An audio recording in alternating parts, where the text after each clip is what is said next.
اب تک تو اللہ نے ایک دھمکی دی نا کہ جو نافرمان لوگ ہیں انہیں شدید عذاب ہوگا، پوری دنیا کی دولت بھی دیں گے اس عذاب سے نہیں چھوٹ سکتے۔ پھر اللہ نے دلیل دی کہ جو زندگی اور موت کا مالک ہے وہ کیوں دوبارہ پیدا نہیں کر سکتا۔ اب اللہ ایک اور انداز سے انسان کو سمجھا رہے ہیں، وہ یہ ہے کہ تمہیں تو آسمان سے جب ہدایت نازل ہوئی اس پہ خوش ہونا چاہیے۔ یعنی کوئی انسان کسی کو گفٹ دے رہا ہو اور وہ اس گفٹ میں اشکالات کر رہا ہو تو ایسے موقع پہ لوگ کیا کہیں گے، ابے تجھے تحفہ مل رہا ہے، تو اس تحفے پہ خوش ہو جانا، بجائے اس کے کہ اس تحفے پہ تو عیب تلاش کر رہا ہے، اس میں شک اور شبہ پیدا کر رہا ہے۔ تو اللہ کہتے ہیں یہ جو قرآن تمہاری طرف آسمان سے نازل ہو رہا ہے یہ اس لیے نہیں ہے کہ تمہیں ٹینشن میں ڈالا جائے، تمہیں مصیبت میں ڈالا جائے اور تم اس کے بارے میں پھر محمد صلی اللہ علیہ وسلم کو اپنا مد مقابل سمجھ کے ان کو نقصان پہنچانے کی کوششیں شروع کر دو۔ یہ تو تمہارے اوپر احسان کر رہے ہیں، تو احسان کا تقاضا ہے کہ خوش ہو جاؤ اس پر۔ تو اس لیے اللہ فرماتے ہیں یا ایھا الناس، اے انسانوں، اس ساری دنیا کے سارے انسانوں کو قیامت تک کے لیے خطاب ہے۔ آج بھی یہ آیت قرآن کا حصہ ہے اور آج بھی ساری دنیا کے سارے انسانوں کو کہہ رہی ہے۔ کیا کہہ رہی ہے؟ قد جاءتکم موعظۃ من ربکم، بڑی پیاری آیت ہے، بڑا مزہ آتا ہے اس کے پڑھنے میں۔ تحقیق آ چکی ہے تمہارے پاس نصیحت من ربکم، تمہارے پروردگار، تمہارے پالنے والے خدا کی طرف سے۔ کیسی زبردست بات ہے۔ ایک نصیحت وہ ہوتی ہے جو گورنمنٹ ماتحت لوگوں کو کر رہی ہوتی ہے، ایک نصیحت یہ ہوتی ہے جو ڈاکٹر کسی کو کر رہا ہوتا ہے، ایک سیاستدان کسی کو کر رہے ہوتے ہیں، ایک ماہرین کسی کو کر رہے ہوتے ہیں، باپ کر رہا ہوتا ہے اولاد کو، ماں کر رہی ہوتی ہے اپنی اولاد کو، آپ کا باس آپ کو نصیحت کر رہا ہے۔ قرآن کہتا ہے تمہارے رب کی طرف سے نصیحت نامہ آ چکا ہے، یعنی یہ جو قرآن آ چکا ہے یہ نصیحت نامہ ہے تمہارے رب کی طرف سے۔ اور ایک اور بڑی نعمت ہے یہ وَشِفَاءٌ لِمَا فِي الصُّدُورِ، سینوں میں جو چھپی بیماریاں ہیں نا، حسد، بغض، دنیا کی محبت، ٹینشن، اس کی وجہ سے ٹینشنیں ہوتی ہیں ان بیماریوں کی وجہ سے، اور بزدلی اور کنجوسی، جیلسی، یہ ساری جو باطنی بیماریاں ہیں جن سے پاک ہونا انسان کو انسان بننے کے لیے ضروری ہے۔ دیکھیں دو قسم ہوتی ہے نا، ایک انسان اوپر سے بڑا صاف ستھرا ہو جائے، اچھے کپڑے پہنے، اندر اس کے جیلسی ہے، بغض ہے، نفرت ہے، لوگوں کی ٹانگیں کھینچنے کا جذبہ۔ تو قرآن کہتا ہے کہ یہ ایسی کتاب آئی ہے تمہارے سینوں میں چھپی بیماریوں کے لیے بھی شفا ہے، تو تم اس سے اچھے انسان بھی بن سکتے ہو۔ یعنی نصیحت نامہ ہے اور ظاہر بھی درست کرے گی تمہارا، اندر سے بھی ٹھیک کر دے گی تم کو۔ دنیا کی کوئی کتاب خدا کی قسم ایسی نہیں ہے جو انسان کو اندر سے ٹھیک کر دے، باہر سے بھی ٹھیک نہیں کر رہی آج کل کی تو کتابیں، اندر سے تو سوال ہی پیدا نہیں ہوتا۔ آپ دیکھ لینا دنیا میں خودکشیاں کا ریشو، جیلسی، حسد، اور ذرا سی کوئی نعمت چھنتی ہے ڈپریشن میں چلے جاتے ہیں۔ کیا ہے یہ حب دنیا ہے نا، دنیا سے عشق ہے، لگاؤ ہے، اس فنا ہونے والی مردار دنیا کا عشق لیے گھوم رہے ہیں۔ ہم نے علماء سے سنا ہے وہ کہتے تھے کہ دنیا کی محبت کے گٹر ابل رہے ہیں، ایسی دنیا جو فنا ہونے والی ہے۔ تو قرآن کہتا ہے تمہارے پاس ایک ایسا نصیحت نامہ آ چکا ہے جو تمہارے رب کی طرف سے نصیحت ہے اور ان بیماریوں کی شفا ہے جو سینوں میں چھپی ہوئی ہیں، وَہُدًى، اور اس میں ہدایت ہے، گائیڈنس ہے، صبح صحیح اور غلط کا اس کتاب سے پتہ چلے گا، وَرَحْمَةٌ، اور رحمت بھی ہے۔ اس کتاب پہ جب چلو گے تو اللہ کی رحمت ملے گی تمہیں، اللہ تم پر رحم کرے گا، تمہارے گناہوں کو معاف کرے گا۔ لیکن یہ سب کس کے لیے ہے؟ للمؤمنین، ان لوگوں کے لیے جو اس پر ایمان لے کر آتے ہیں۔ تو اے دنیا کے انسانوں، اس پر ایمان لے کے آؤ تاکہ تمہیں اس سے نصیحت بھی ملے، تمہاری اندر کی بیماریاں بھی ٹھیک ہو جائیں، تم ایک پاکیزہ انسان بن جاؤ، صرف ظاہر میں نہیں اندر سے بھی، اور تمہیں گائیڈنس بھی ملے، صحیح اور غلط کا پتہ چلے، اور پھر اللہ کی رحمت بھی ہو تمہارے اوپر۔ قل، اے نبی آپ ان سے کہہ دیجئے، بفضل اللہ وبرحمتہ، اللہ کے فضل اور رحمت کی وجہ سے، جو اللہ نے فضل کیا نا انسانوں پر، قرآن دے دیا ان کو، فبذالک، پس اس چیز کی وجہ سے، دوبارہ اس کا تکرار کیا، فلیفرحوا، انہیں چاہیے کہ یہ خوش ہو جائیں۔ تو ان کو تو اس پہ خوشی منانی چاہیے، خوش ہونا چاہیے، اور یہ الٹا کیا کر رہے ہیں؟ اعتراضات کر رہے ہیں، دوبارہ کیسے زندہ ہوں گے، آخرت۔ آپ دیکھ لیں نا آج دنیا میں خدا پر ایمان نہ ہونے کا نتیجہ کیا نکل رہا ہے۔ کل ہمارے ایک دوست یو ایس اے سے آئے، انہوں نے مجھے بتایا کہ بہت سے گورے چاہتے ہیں کہ ہمارے بچے اسلام قبول کر لیں۔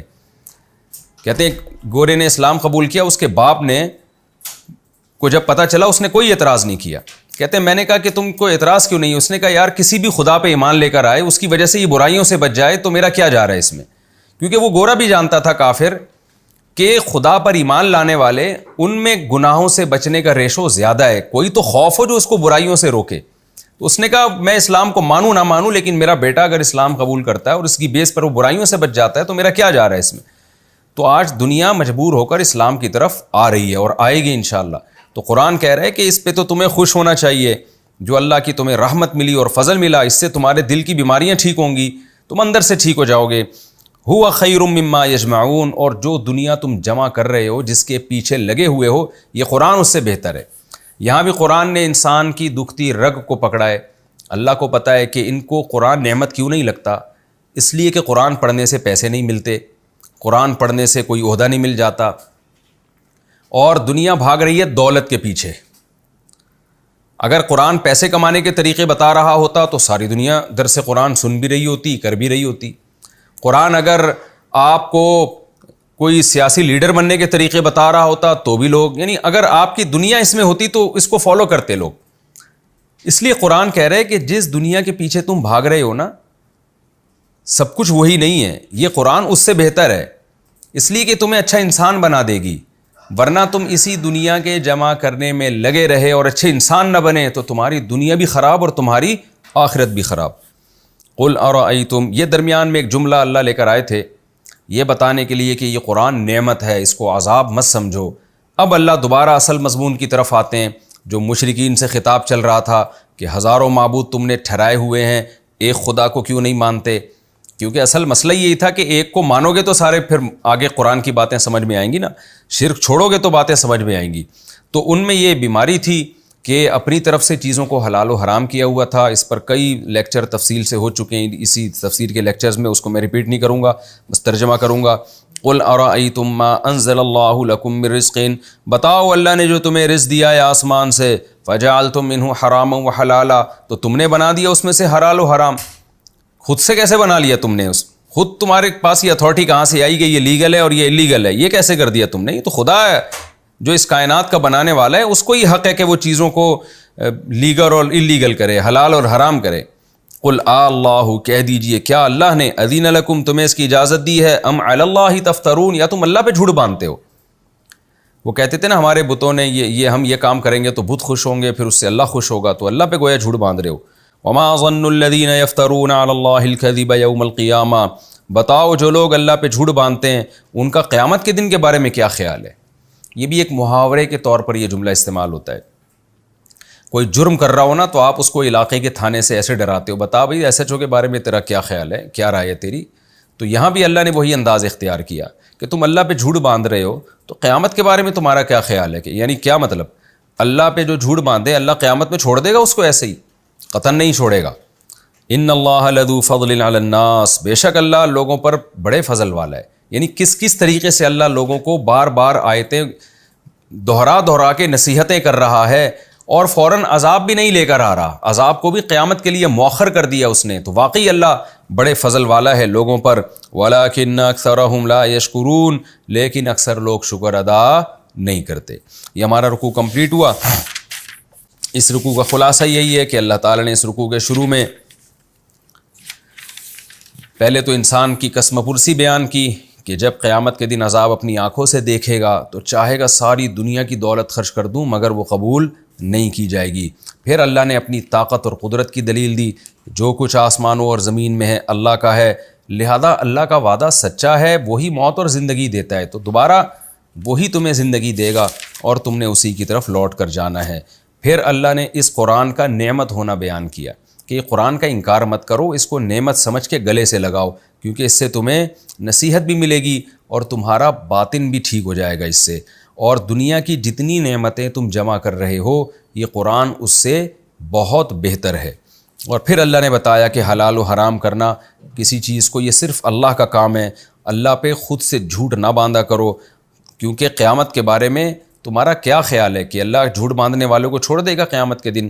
علماء کہتے ہیں اسی میں یہ بھی داخل ہے کہ شریعت میں اپنی طرف سے نا آپ کسی چیز کو کہہ دیں کہ آپ کو ایک چیز اچھی نہیں لگ رہی تو آپ اس کو ناجائز کہہ دیں. آج بھی بہت سے صوفی ٹائپ کے لوگ ایسے ہوتے ہیں کہ ان کا چونکہ ایک چیز کا ذوق نہیں ہوتا تو وہ اس کو ناجائز کہنا شروع کر دیتے ہیں، شریعت کی گنجائش سے فائدہ نہیں اٹھاتے وہ. تو جہاں شریعت نے جائز قرار دی، جیسے سفر میں روزہ ہے، اب سفر میں روزہ چھوڑنا جائز ہے، لیکن بعض لوگ روزہ چھوڑتے ہیں، دوسرے ان کو ملامت کر رہے ہوتے ہیں. بھائی جب اللہ نے اجازت دی ہے تو آپ کون ہوتے ہو حلال و حرام کرنے والے؟ تو اس طرح کے آج بھی معاشرے میں اس طرح کی خرابیاں پائی جاتی ہیں. بسم اللہ الرحمن الرحیم. وما تکون فی شأن وما تتلو منہ من قرآن. ظاہر ہے جس دور میں قرآن نازل ہو رہا تھا اس دور میں اکثریت قرآن کو جھٹلا رہی تھی. تھوڑے سے لوگ تھے جو اچھا عمل کر رہے تھے، بلکہ آج بھی دنیا میں میجورٹی انکار کرنے والوں کی ہے. نیک لوگ آج بھی دنیا میں کم ہیں. تو قرآن ان نیک لوگوں کو تسلی دے رہا ہے. قرآن کہہ رہا ہے وما تکون فی شأن، آپ کسی بھی حالت میں ہوتے ہیں، اور کسی بھی حالت میں جب آپ قرآن کی تلاوت کر رہے ہوتے ہیں جس سے آپ کو موٹیویشن ملتی ہے اور آپ اللہ کو خوش کرنے کے لیے اس کا کلام پڑھتے ہیں، تو یہ بھی سب چیزیں اللہ اپنی آنکھوں سے دیکھ رہا ہوتا ہے. تو یہ زبردست بات ہے نا کہ انسان کو جس سے محبت ہو، جب آپ اس کے لیے قربانی دے رہے ہوں تو آپ کا محبوب آپ کو دیکھ رہا ہو. اس سے زیادہ موٹیویشن کس چیز سے مل سکتی ہے انسان کو؟ تو اللہ کہتے ہیں کہ اے لوگو جو اسلام پر عمل کر رہے ہو، قرآن کی تلاوت کر رہے ہو، جس تلاوت کر کے قرآن کو سیکھ کے پھر اس پر عمل کرتے ہو، تو عین قرآن کی تلاوت کے وقت بھی اللہ تمہیں دیکھ رہا ہوتا ہے. وَلَا تَعْمَلُونَ مِنْ عَمَلٍ، اور تم کوئی بھی عمل کرتے ہو إِلَّا كُنَّا عَلَيْكُمْ شُهُودًا إِذْ تُفِيضُونَ فِيهِ، جب بھی تم اس عمل میں ہوتے ہم تم پر گواہ ہوتے ہیں، دیکھ رہے ہوتے ہیں تمہارے عمل کو. تو اس سے تمہیں اور رغبت سے عبادت کرنی چاہیے، اور رغبت سے اللہ کے کاموں میں مشغول ہونا چاہیے. اب عجیب بات ہے، دیکھیں اللہ نے تمام اعمال کا بھی تذکرہ کیا کہ تم جب بھی کوئی عمل کرتے ہو ہم تمہیں دیکھتے ہیں. خصوصیت کے ساتھ اللہ نے تلاوت قرآن کا بھی تذکرہ کیا کہ جب تم قرآن پڑھ رہے ہوتے ہو نا، پڑھنے میں سیکھنا بھی داخل ہے، تو ہم اس وقت بھی تمہیں دیکھ رہے ہوتے ہیں کہ دیکھو یہ میرے کلام کو سن رہا ہے، پڑھ رہا ہے، تاکہ اس پر یہ عمل کرے. تو یہ سب چیزیں ضائع ہونے والی نہیں ہیں. جس سے تم محبت کرتے ہو، جس کو خوش کرتے ہو، تم سے غافل نہیں ہے. دنیا میں بہت سے ایسے لوگ ہوتے ہیں نا آپ کے ذمہ کام لگا کے بھول جاتے ہیں. پھر تو اللہ کہتے ہیں ہم نے جو تمہارے ذمہ کام لگایا بھولے تھوڑی، ہم تو اس وقت تمہیں غور سے دیکھ رہے ہوتے ہیں. وما يعزب عن ربك من مثقال ذرة في الارض ولا في السماء، اور تیرے رب سے تو زمین اور آسمان میں کوئی چیز پوشیدہ نہیں ہے، نہ ذرے کے برابر، نہ ذرے سے چھوٹی، نہ ذرے سے بڑی. سب چیزیں پہلے سے لکھی ہوئی ہیں، تو وہ رب تم سے کیسے غافل ہو سکتا ہے؟ اب چونکہ اللہ ہمارا ہر عمل اپنی آنکھوں سے دیکھ رہے ہیں، اس لیے اللہ عمل کی ترغیب دے رہے ہیں کہ دیکھو دنیا میں تم برائیوں سے بچو گے، دو کام کر لو. ایک اپنے عقیدہ درست کر لو، نظریات درست کر لو، اور جن چیزوں پہ تمہیں بلیو ہے نا وہ چیزیں صحیح ہونی چاہیے. اور دوسرا اپنے عمل کو درست کر لو، برائیاں چھوڑ دو. تو تمہیں اس کے بدلے میں کیا ملے گا؟ تم اللہ کے دوست بن جاؤ گے، اور تم پر نہ کوئی خوف ہوگا. خوف فیوچر کی چیزوں کا ہوتا ہے اور غم ماضی کی چیزوں کا. نہ ماضی پر تم غمزدہ ہوگے، نہ مستقبل کا تمہیں کوئی خوف ہوگا. اتنی بڑی نعمت تمہارا خدا تمہیں دے دے گا. اس لیے عمل کے اندر، اچھے عمل کے اندر مشغول رہو. الا خبردار سنو، ان اولیاء اللہ، بے شک جو اللہ کے دوست ہیں، لا خوف علیہم ولا هم یحزنون، ان پر نہ کوئی خوف ہوگا اور نہ وہ غمزدہ ہوں گے. الذین آمنوا، یہ اللہ کے ولی کون ہیں؟ اب ظاہر ہے ولی اللہ کی آج کل مختلف ڈیفینیشن ہے. جو ہواؤں میں اڑتا ہو، جس کا مخصوص قسم کا حلیہ ہو، جو چھو کرے تو یہ ہو جائے، جو پتہ نہیں کیا کیا لوگوں کے تصورات ہیں. اللہ نے بیان کیا الذین، یہ ولی اللہ وہ ہوتے ہیں آمنو، جو ایمان لائیں. کیا مطلب؟ شریعت نے جس طرح ایمان لانے کا حکم دیا، شرک والا ایمان قبول نہیں ہے. تو اس لیے علماء اس کا ترجمہ کرتے ہیں جن کا عقیدہ شریعت کے مطابق ہو جائے، نظریات شریعت کے مطابق ہو جائیں. دوسرا وکانو یتقون، اور پھر وہ بچتے بھی ہوں، یعنی برائیوں سے. فرض کو چھوڑ دینا بھی برائی ہے، لہذا فرائض کو پورا کرتے ہوں، اور تمام ان برائیوں سے جو اللہ اس کے رسول نے منع کیا ہے ان سے بچتے ہوں. یہ دو کوالٹی جس میں پیدا ہو جائے وہ اللہ کا ولی ہے. عقیدہ بھی درست اور عمل بھی درست اس کا. پھر اللہ کہتے ہیں لہم البشریٰ فی الحیات الدنیا، دنیاوی زندگی میں بھی ان کے لیے خوشخبریاں ہیں. جیسے کہ اللہ دے رہا ہے ان کو خوشخبریاں کہ تمہیں جنت ملے گی، تمہارا باطن ٹھیک ہو جائے گا. وفی الآخرہ، اور آخرت میں بھی تمہارے لیے خوشخبریاں. جب آخرت میں حشر ہوگا اس وقت بھی اللہ ان کو خوشخبریاں دے رہا ہوگا، اور یہ مصیبت اس مصیبت میں نہیں ہوں گے جس مصیبت میں دوسرے لوگ ہوں گے. لا تبدیل لکلمات اللہ، اللہ کی باتوں کو کوئی تبدیل نہیں کر سکتا، ایسا ہو کے رہے گا کہ نیک لوگوں کو خوشخبریاں ملیں گی اور وہ جنت میں جائیں گے۔ یہ خوشخبریاں قرآن کی صورت میں بھی ملتی ہیں، اور قرآن ہی میں دوسرے مقام پہ پتہ چلتا ہے کہ اللہ تعالیٰ فرشتوں کے ذریعے بھی خوشخبری دیتے ہیں۔ فرشتے دل پہ اترتے ہیں اور نیک لوگوں کو موٹیویٹ کرتے ہیں، خوشخبریاں سناتے رہتے ہیں۔ تو اللہ کی طرف سے فرشتوں کے ذریعے بھی انسان کو اس دنیا میں نیک لوگوں کو خوشخبریاں ملتی ہیں۔ اور حدیث میں آتا ہے کہ مبشرات خوابوں کو بھی کہا گیا ہے۔ جب انسان برائیوں سے بچتا ہے اور نیکی کے راستے پہ چلتا ہے تو بسا اوقات خواب میں بھی اس کو خوشخبریاں مل رہی ہوتی ہیں۔ تو اللہ کہتے ہیں ان کے لیے دنیا میں بھی خوشخبریاں اور آخرت میں بھی، اور اللہ کی ان باتوں کو کوئی تبدیل نہیں کر سکتا۔ ذالک هو الفوز العظیم، یہ ہے بہت بڑی کامیابی۔ ہم دنیا کو سمجھتے ہیں، اللہ آخرت کو کہہ رہے۔ ولا يحزنک قولہم، رہا یہ مسئلہ کہ یہ مشرکین نہیں مانتے اور اہل ایمان کی توہین کرتے ہیں، ان کو کمتر سمجھتے ہیں، تو اللہ کہہ رہا ہے لا يحزنک قولہم، ان کی باتیں تمہیں رنجیدہ نہ کریں، ان کے ذلیل کرنے سے تم کمتر نہیں ہو جاؤ گے۔ کیوں؟ ان العزت للہ جمیعا، بے شک عزت پوری کی پوری صرف اللہ ہی کے لیے، اصل عزت اللہ کی ہے۔ تو جو اللہ کی مان کے چلے گا وہ قابل عزت ہوگا۔ اس کی مثال ایسے ہے جیسے آپ نے بادشاہ کو خوش کرنے کے لیے ایک کام کیا اور علاقے کا بھنگی اس کام پہ آپ کی توہین کر رہا ہے، تو آپ کیا کہیں گے؟ بھائی اصل عزت تو بادشاہ کی ہے، میں یہ کام کر کے بادشاہ کی نظر میں اگر قابل عزت بن جاؤں تو مجھے بھنگیوں کی پرواہ نہیں ہے کہ بھنگیوں کی نظر میں میری عزت کم ہو جائے۔ تو اس لیے قرآن کہہ رہا ہے اصل عزت تو اللہ کی ہے، جو اس کائنات کو بنانے والا، تو اس کی نظر میں عزت کی فکر کرو۔ غیر مسلم جو اسلام دشمن ہیں ان کے طعنوں کی پرواہ مت کرو۔ هو السمیع، وہ تمہاری سب باتوں کو سن رہا ہے، العلیم، اور تمہاری سب باتوں کو جانتا ہے، وہ تم سے غافل نہیں ہے۔ الا، پھر اللہ بتا رہے ہیں وہ پاورفل کتنا ہے، ان للہ من فی السماوات ومن فی الارض، جو مخلوق بھی آسمانوں اور زمین میں ہے۔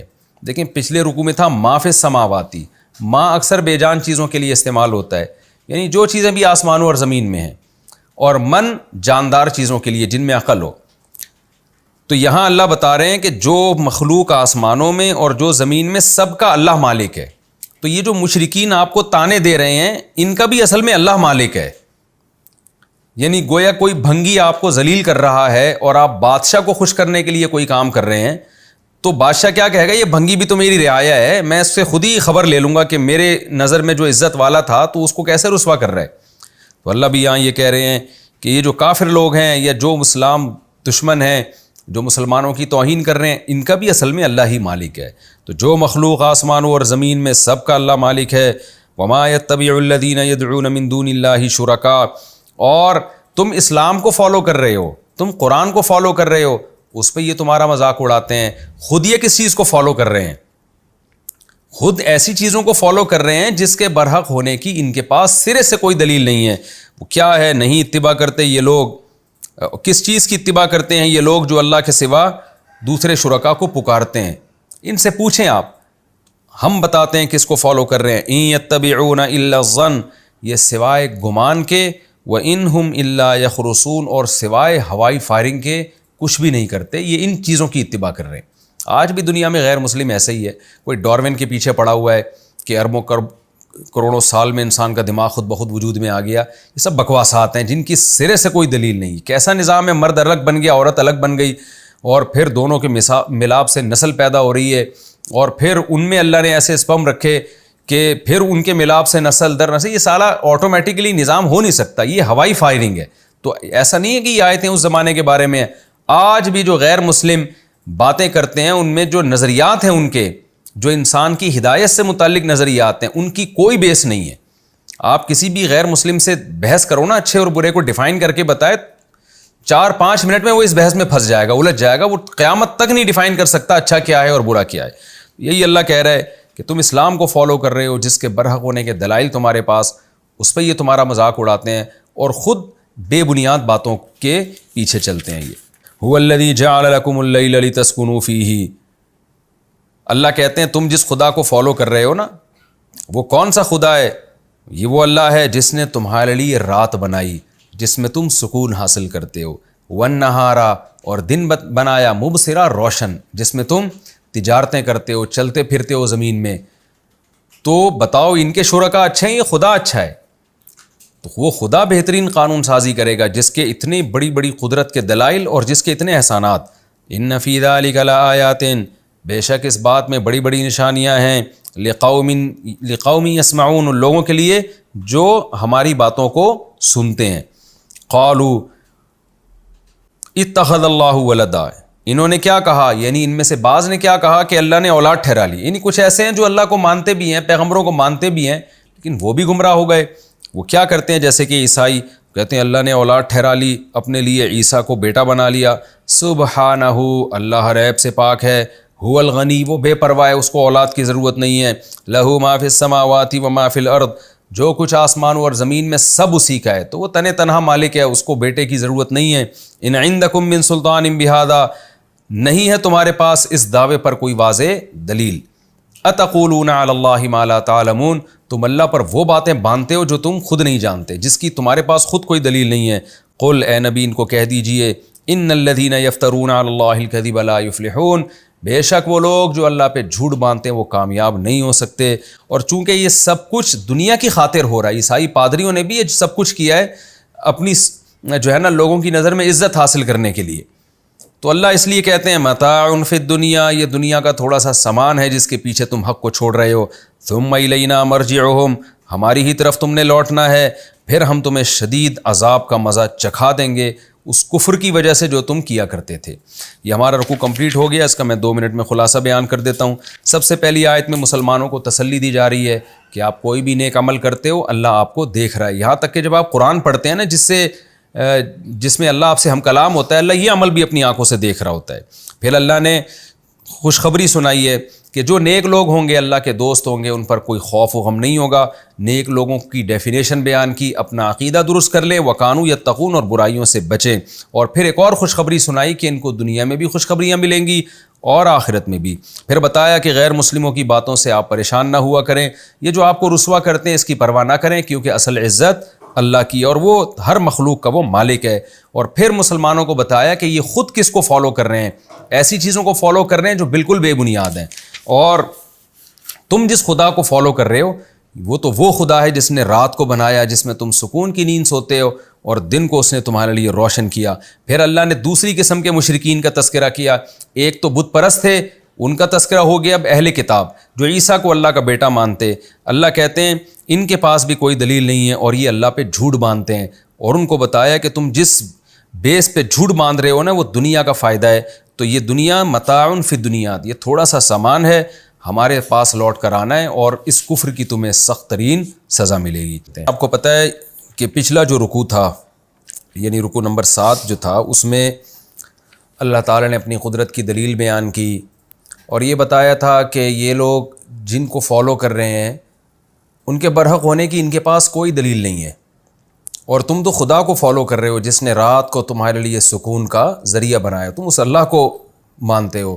لہذا جب یہ تمہارا مذاق اڑایا کریں, تمہاری توہین کریں, تو اس کی پرواہ مت کرو. یہ عقلی دلائل تھے پچھلے رکوع میں زیادہ. اب قرآن پچھلے انبیاء کے کچھ واقعات بیان کرتا ہے کہ قرآن کوئی نئی کتاب نہیں ہے, اور جو آسمانی ہدایات ہیں یہ کوئی نئی ہدایت نہیں ہے. پہلی قوموں میں بھی پیغمبر آتے رہے ہیں اور اللہ ان کو بھی ہدایت, ان کے ذریعے بھی لوگوں کو ہدایت دیتا رہا ہے. اور جن لوگوں نے نافرمانی کی ان پر کیسے کیسے سخت عذاب آتے رہے ہیں. اس لیے اللہ نے فرمایا وَاتْلُ عَلَيْهِمْ نَبَأَ نُوحٍ, اے محمد صلی اللہ علیہ وسلم آپ ان کو نوح کی خبر پڑھ کے سنائیے, یعنی نوح کی خبر ان پر تلاوت کیجیے. نبی صلی اللہ علیہ وسلم مکہ میں تھے, آپ کا یہود و نصارہ سے کوئی واسطہ نہیں تھا, لیکن یہ قرآن کا معجزہ ہے کہ جو واقعات تورات اور انجیل میں پچھلے پیغمبروں کے تھے وہ نبی صلی اللہ علیہ وسلم بیان کیا کرتے تھے. اس پہ یہود و نصارہ حیران ہوتے تھے کہ یہ تو ہماری کتابوں کے واقعات ہیں, یہ یہاں کہاں سے آئے. تو قرآن نے بتایا کہ جس خدا نے تورات اور انجیل کو نازل کیا وہی قرآن کو بھی نازل کر رہا ہے. تو جس نے موسیٰ اور عیسیٰ کو پچھلی امتوں کے واقعات سنائے علیہم السلام, وہی محمد صلی اللہ علیہ وسلم کو بھی وہی واقعات بتا رہا ہے. وَاتْلُ عَلَيْهِمْ نَبَأَ نُوحٍ, اے نبی آپ ان پر تلاوت کیجیے نوح کی خبر. اِذْ قَالَ لِقَوْمِهِ, جب نوح نے اپنی قوم سے کہا, یا قومی اے میری قوم, ان کان کبر علیکم مقامی وتذکیری بآیات اللہ, اگر میرا تمہارے درمیان ٹھہرنا اور اللہ کی آیات کے ذریعے تمہیں نصیحت کرنا تمہیں برا لگ رہا ہے، تمہیں اس سے ٹینشن ہو رہی ہے، تو کیا ہے، علی اللہ توکلت، میں تو اللہ پہ توکل کرتا ہوں. یعنی ظاہر ہے جب تمہیں اس بات سے ٹینشن ہوگی تو تم مجھے نقصان پہنچانے کی کوشش کرو گے. نہیں، ہونا تو چاہیے تمہیں خوش کہ تمہیں ہدایت مل رہی ہے، سیدھا راستہ بتا رہا ہوں. لیکن اگر تم پہ یہ عمل شاق گزر رہا ہے تو ظاہر ہے جب کوئی عمل کسی پہ شاق گزرتا ہے، ٹینشن ہوتی ہے، تو وہ اس سے بچنے کی کوشش کرتا ہے. تو تم اس ٹینشن سے بچنے کے لیے تم کیا کرو، میں تو اللہ پہ توکل کرتا ہوں، لیکن تم میرے خلاف جتنی تدبیر کر سکتے ہو کر لو، اور اتنی تدبیر کرو کہ تمہیں حسرت نہ رہے کہ تدبیر میں کوئی کمی رہ گئی ہے، حسرت نہ رہے تمہیں. تو اس کے بعد بھی اگر میں بچ گیا اور اللہ نے مجھے غالب کیا تو یہ اس کی علامت ہے کہ میں برحق ہوں. یہ مضمون حضرت نوح علیہ السلام اس قوم کو سمجھانا چاہ رہے تھے. فعلی اللہ توکلت، تو میں تو اللہ پہ توکل کرتا ہوں. فاجمعوا امرکم وشرکاءکم، تو تم اپنی تدبیر اور سارے تمہارے جھوٹے معبود ہیں ان کو جمع کرو. ثم لا یکن امرکم علیکم غمہ، پھر تمہارا معاملہ تم پر غمہ، یہ غم سے نکلا ہے نا، اردو والا جو غم ہوتا ہے، یہ ٹینشن کا سبب نہ رہے، غم کا سبب نہ رہے کہ ہم نے نوح کے خلاف تدبیر کم کی تھی. ساری تدبیریں اکٹھی کر لو اور یہ تمہارے معبود جن کو میں برا بلا کہتا ہوں ان کو بھی میرے خلاف لے آؤ. تو ثم اقضوا الیہ، پھر میری طرف تم نے جو کرنا ہے کر لو. ولا تنظرون، اور مجھے مہلت بھی نہ دو. یعنی ظاہر ہے تم یہ کرنے کے بعد بھی اگر میرا کچھ نہیں بگاڑ پا رہے تو پھر بہتر نہیں ہے کہ مجھ پر ایمان لے آؤ. دو ہی راستے ہوتے ہیں نا، یا تو آپ حق کے کو راستے سے ہی ہٹا دیں یا حق پر ایمان لے آئیں. تو میں تو اتنے کانفیڈنس کے ساتھ تمہیں تبلیغ کر رہا ہوں اور مجھے اپنی دعوت کے برحق ہونے کا اتنا 100% یقین ہے کہ تم ساری تدبیریں بھی میرے خلاف کر لو نا تو مجھے میرا اللہ پر اعتماد اور توکل ہے. فَإِن تَوَلَّيْتُمْ، یہ بات سن کے بھی اگر تم پیچھے ہٹ گئے، یعنی اس بات کے بعد تو تمہیں ایمان لے آنا چاہیے نا کہ اتنے کانفیڈنس کے ساتھ نوح علیہ السلام یہ دعویٰ کر رہے ہیں. یہ کانفیڈنس اہل حق میں ہی ہوتا ہے، اہل باطل میں ایسا اعتماد نہیں ہوتا. فَإِن تَوَلَّيْتُمْ، پس اگر اس کے بعد بھی تم پیچھے ہٹتے ہو، فَمَا سَأَلْتُكُم مِّنْ أَجْرٍ، تو دیکھو میں نے تم سے کوئی اجر نہیں مانگا. کیا مطلب؟ نہ میں تمہاری مخالفت سے ڈرتا ہوں اور نہ تمہارے ایمان لانے سے میرا کوئی دنیاوی فائدہ ہے. تو یہ اور میرے برحق ہونے کی ایک اور دلیل ہو گئی. ایک تو دلیل یہ کہ میں کتنے کانفیڈنس سے کہہ رہا ہوں کہ یہ جو خدا تم نے بنائے ہوئے ہیں نا یہ کچھ بھی نہیں کر سکتے، سب کو میرے خلاف لے آؤ. ایک تو یہ دلیل. دوسرا یہ کہ اگر تم ایمان لاتے ہو تو مجھے کیا ملے گا اس سے؟ مجھے تو کچھ بھی نہیں مل رہا. یہ خود اس کی علامت ہے کہ میں خدا کا بھیجا ہوا پیغمبر ہوں، میرا کوئی اس میں دنیاوی مفاد نہیں ہے. فَإِن تَوَلَّيْتُمْ فَمَا سَأَلْتُكُم مِّنْ أَجْرٍ، اگر تم پھر بھی پیچھے ہٹتے ہو تو میں نے تم سے کوئی اجر کا مطالبہ نہیں کیا. ان اجریہ الا علی اللہ، نہیں ہے میرا اجر مگر اللہ پر، اس نے مجھے اجر دینا اس دعوت پر. وَأُمِرْتُ أَنْ أَكُونَ مِنَ الْمُسْلِمِينَ، اور مجھے حکم دیا گیا ہے کہ میں فرما برداروں میں سے ہو جاؤں. کیا مطلب؟ میں جس بات کا تمہیں حکم دے رہا ہوں صرف تمہیں اللہ کا فرما بردار نہیں بنا رہا، سب سے پہلے ان احکام کا خود کو پابند کر رہا ہوں. مجھے بھی اللہ نے آرڈر دیا ہے کہ میں بھی اس کی شریعت کو فالو کروں. اس میں میں اور تم برابر ہیں. یہ خود ایک تیسری دلیل ہے نوح علیہ السلام کے برحق ہونے کی. جب کوئی لیڈر کسی کو کسی بات کا آرڈر دیتا ہے اور وہ سب سے پہلے اس کا پابند خود اپنے آپ کو سمجھتا ہے تو یہ بھی ایک ظاہری علامت ہوتی ہے اس بات کی کہ یہ لیڈر جس چیز کی دعوت دے رہا ہے وہ واقعی اس کو دل سے برحق سمجھتا ہے. یہ ورنہ آپ دیکھیں نا ہمارے لیڈروں کی حالت، جس چیز کی لوگوں کو دعوت دے رہے ہیں خود اس کے خلاف چل رہے ہوتے ہیں. تو نوح علیہ السلام نے کہا مجھے خود بھی حکم دیا گیا ہے کہ میں اس کا فرما بردار بن کے زندگی گزاروں. یعنی میں تمہیں اپنا فرما بردار نہیں بنا رہا، میں تمہیں اپنے آپ کو بھی اور تمہیں بھی اس کائنات کے خالق کا فرما بردار بنا رہا ہوں جس نے اس کائنات کو پیدا کیا. مگر کیا ہے؟ فَكَذَّبُوهُ، اللہ کہتے ہیں قوم نے جھٹلایا. فَنَجَّيْنَاهُ، تو ہم نے نجات دے دی نوح کو بھی. وَمَن مَّعَهُ، اور جو نوح کے ساتھ فی الفلک کی کشتی میں تھے ان کو بھی. وَجَعَلْنَاهُمْ خَلَائِفَ، اور جو لوگ کشتی میں نوح کے ساتھ سوار تھے اور نوح علیہ السلام، ہم نے انہی کو زمین کا جانشین بنایا. وَأَغْرَقْنَا الَّذِينَ كَذَّبُوا بِآيَاتِنَا، اور جو لوگ ہماری آیات کا انکار کیا کرتے تھے ہم نے سب کو غرق کر دیا. فانظر، اے مخاطب دیکھ، کیف کان عاقبۃ المنذرین، جن کو عذاب سے ڈرایا گیا تھا اس کا انجام کیا ہوا. تو اللہ تمہیں بھی عذاب سے ڈرا رہا ہے, ایسا نہ ہو کہ تمہارا انجام بھی انہی کے جیسا ہو. اللہ ہم سب کی حفاظت کرے. ثم بعثنا, پھر ہم نے کیا کیا, پھر ہم نے سلسلہ ختم نہیں کر دیا کہ بس جی نوح علیہ السلام کو بھیجا, چونکہ قوم تباہ ہو گئی تو پھر نوح علیہ السلام کی اولاد زمین میں پھیلی پھولی اور قومیں بننا شروع ہو گئیں, تو ہم نے ایسے ہی چھوڑ دیا بس جس کا دل چاہے ایمان لائے, جس کا دل چاہے نہ لائے. نا نا نا نا نا, ایسے لاوارث نہیں چھوڑا. ثم بعثنا من بعدہ, پھر نوح کے بعد ہم نے بھیجا رسولاً بہت سارے پیغمبروں کو, الی قومہم ان کی قوموں کی طرف, فجاؤہم بالبینات, پھر وہ پیغمبر صرف دعویٰ نہیں کیا انہوں نے آ کے کہ ہم پیغمبر ہیں, بلکہ دلائل کے ساتھ آئے, ان کے پاس معجزوں کے ساتھ آئے. ایسے تمام دلائل اللہ نے ان کے ساتھ لگا دیے تھے جن کو دیکھ کر قوم کو 100% یقین آ جائے کہ یہ عام انسان نہیں ہے بلکہ یہ اللہ کے بھیجے ہوئے پیغمبر ہیں, اللہ کے بھیجے ہوئے, اللہ کے نمائندے ہیں یہ.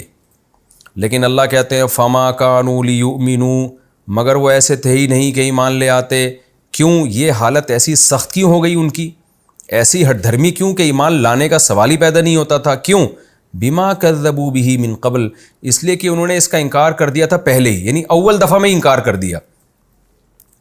کیا مطلب ہونا یہ چاہیے تھا کہ جب پیغمبروں نے نبوت کا دعویٰ کیا اور پیغمبروں نے لوگوں کو سیدھا راستہ دکھایا تو قوم کو چاہیے تھا پہلے ان کی بات سنتے, ان سے دلائل کا مطالبہ کرتے, ان دلائل میں غور کرتے, پھر مانتے یا انکار کرتے. جب بھی کوئی شخص دعویٰ کرتا ہے تو یہی ہوتا ہے نا.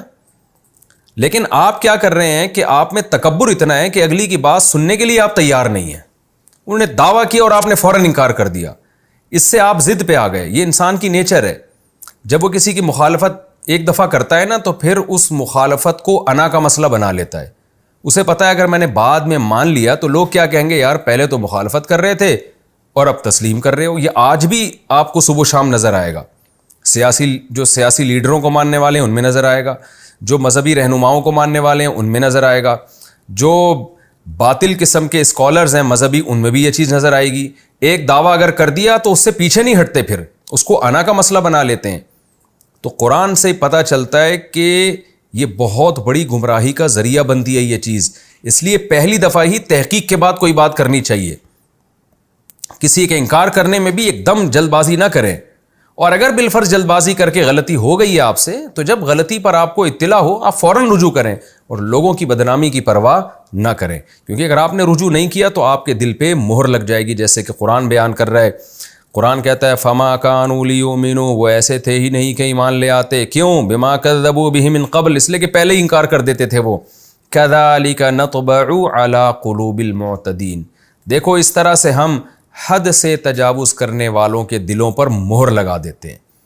حد سے تجاوز ہے نا کہ اگلے کی بات سنی پوری, ابھی تسلی سے سنی نہیں ہے, اس کے دعوے میں غور کیا ہی نہیں, اور تکبر اتنا ہے آپ میں کہ آپ فوراً انکار کر دیا, تو حد سے تجاوز ہے نا. بعض لوگ سمجھتے ہیں کہ ہم جو رائے رکھتے ہیں نا وہ غلط ہو ہی نہیں سکتی, یہ تکبر ہے, لہذا ان کی رائے کے خلاف کوئی بات شروع بھی کرے گا یہ لال پیلے ہونا شروع ہو جاتے ہیں. آج بھی ہمیں نظر آتا ہے کہ آپ کسی کی رائے کے خلاف ابھی بات اسٹارٹ ہی کرتے ہیں وہ ایک دم اس کو سختی سے رد کر دیتا ہے. تو یہ بہت بڑا تکبر ہے اور باطل کی بنیاد ہے یہ, جس کی وجہ سے دلوں پہ مہر لگتی ہے. قرآن کہتا ہے ثم بعثنا من بعدہم, بہت سارے جو ہم نے پیغمبر بھیجے ان بہت سارے پیغمبروں کے بعد پھر ہم نے 2 پیغمبر بھیجے, موسیٰ و ہارون, موسیٰ کو بھی اور ہارون کو بھی. کہاں بھیجا؟ الی فرعون وملئہ, فرعون کی طرف اور اس کے درباریوں کی طرف. بھیجے تو سب کی طرف تھے لیکن چونکہ پہلا خطاب ان کا فرعون اور اس کے درباریوں سے تھا نا, ڈائریکٹ حکومتی ایوان میں داخل ہوئے, اس لیے قرآن نے اس کا تذکرہ کیا ہے. بِآیاتنا, اور یہاں بھی ہم نے موسیٰ اور ہارون کو ایسے ہی نہیں بھیج دیا, واضح دلائل کے ساتھ بھیجا تاکہ فرعون کے محل میں وہ یہ ثابت کر سکیں کہ واقعی ہم اللہ کے پیغمبر ہیں. لیکن کیا ہوا؟ فاستکبروا, فرعونیوں نے تکبر کیا, اپنے آپ کو اتنا بڑا سمجھا جس کی وجہ سے موسیٰ کا انکار کیا. وَكَانُوا قَوْمًا مُجْرِمِينَ, اور وہ بھی مجرم لوگ تھے. یعنی یہاں بھی اللہ نے تکبر کی وجہ بیان کر دی کہ تکبر اس لیے کیا کہ پہلے سے جرم کر رہے تھے. جو مجرم لوگ ہوتے ہیں ان میں کبر پیدا ہو جاتا ہے. پہلے یہ ظلم نہ کر رہے ہوتے, بنی اسرائیل کے بچوں کا قتل اور ملک میں ظلم نہ کر رہے ہوتے تو تواضع ہوتی. دیکھیں ملکہ سبا ظالم نہیں تھی نا, جو قوم پہ ظلم نہیں کرتی تھی، سلیمان علیہ السلام کے معجزہ دیکھتے ہی ایمان لے آئی۔ فرعون بڑا ظالم تھا، تو جو بڑے ظالم لوگ ہوتے ہیں ان کے دل سخت ہو جاتے ہیں، اس لیے قرآن کہتا ہے فاستکبروا وکانوا قوما مجرمین، انہوں نے تکبر کیا اور یہ مجرم لوگ تھے۔ فلما جاءہم الحق من عندنا، پس جب ہماری طرف سے فرعونیوں کے پاس حق آیا، قالوا ان ھذا لسحر مبین، تو کہنے لگے بے شک یہ واضح جادوگر ہے، یعنی ہمیں اس کے جادو ہونے میں کوئی کنفیوژن نہیں ہے۔ قال موسیٰ علیہ السلام نے کہا اتقولون للحق لما جاءکم، تم حق کے بارے میں کہتے ہو جب وہ تمہارے پاس آیا، اسحر ھذا، کیا یہ حق جادو ہے؟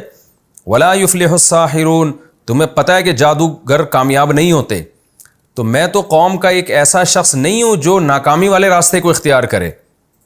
جادوگر تو برے لوگ ہوتے ہیں، وہ اپنے مشن میں کامیاب نہیں ہوتے۔ آج بھی دیکھ لیں نا، رنگ دھڑنگ گھوم رہے ہوتے ہیں جادوگر لوگ، جس کے پاس کچھ کرنے کو کچھ نہیں ہوتا وہی جادو سیکھ رہا ہوتا ہے۔ تو جادوگر تو کبھی بھی کامیاب نہیں ہوتے۔ میں تو اللہ کا پیغمبر ہوں، میں جادو کیسے اختیار کر سکتا ہوں؟ لیکن فرعون نے کیا کہا، قالوا اجئتنا، اے موسیٰ کیا تو آیا ہے ہمارے پاس، لتلفتنا عما وجدنا علیہ آباءنا، تاکہ تو ہمیں ہٹا دے اس دین سے جس پر ہم نے اپنے باپ دادا کو پایا، تو ہمارا کلچر چینج کرنا چاہتا ہے۔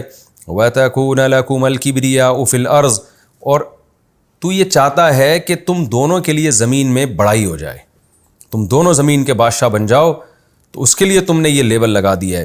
وَمَا نَحْنُ لَكُمَا بِمُؤْمِنِينَ، اور نہیں ہے ہم تمہارے لیے ایمان لانے والے۔ صاف انکار کر دیا فرعون نے۔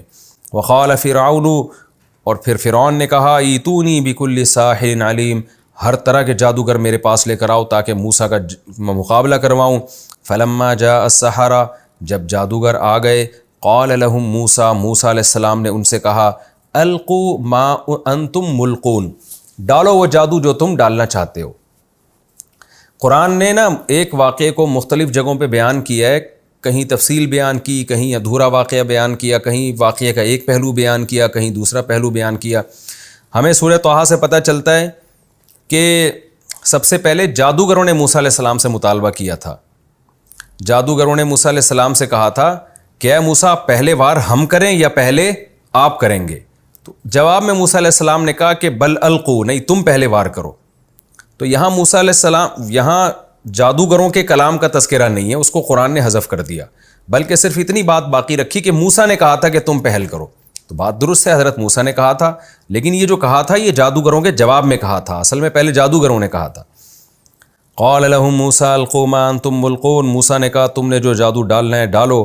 فلما القوا، جب انہوں نے ڈالا جادو، قال موسیٰ ما جئتم به السحر، موسیٰ نے کہا جو تم کچھ لے کر آئے ہو وہ جادو ہے۔ یہاں بھی قرآن نے دوسرے مقام پہ ڈیٹیل بیان کی ہے سورہ طٰہٰ میں کہ جب انہوں نے جادو پھینکا ہے، وہ رسیاں پھینکی ہیں، وہ سانپ بن کے دوڑنے لگیں، تو موسیٰ علیہ السلام خوفزدہ ہو گئے، جس پہ اللہ نے وحی کی اور کہا کہ یہ جادو ہے اور آپ اپنی لاٹھی زمین پہ ڈالیں۔ تو اس سے پتہ چلتا ہے کہ شروع میں حضرت موسیٰ خوفزدہ ہوئے، پھر جب اللہ نے تسلی دی ہے تو پھر موسیٰ علیہ السلام نے ان کو کہا اعتماد کے ساتھ کہ اس سے کچھ بھی نہیں ہونے والا، اور اس کے بعد موسیٰ علیہ السلام نے لاٹھی ڈالی۔ قال موسیٰ ما جئتم به السحر، موسیٰ علیہ السلام نے کہا جو کچھ تم لائے ہو وہ جادو ہے۔ ان اللہ سیبطلہ، بے شک اللہ تعالیٰ اس کو باطل کر دے گا۔ ان اللہ لا یصلح عمل المفسدین، بے شک اللہ تعالیٰ فساد کرنے والوں کے عمل کو سیدھا نہیں کرتا، تمہارا عمل اب باطل ہو کے رہے گا کیونکہ تمہارا مقصد زمین میں فساد مچانا ہے۔ وَيُحِقُّ اللَّهُ الْحَقَّ بِكَلِمَاتِهِ، اور اللہ حق کو ثابت کر دے گا اپنے کلمات کے ذریعے، اپنی باتوں کے ذریعے۔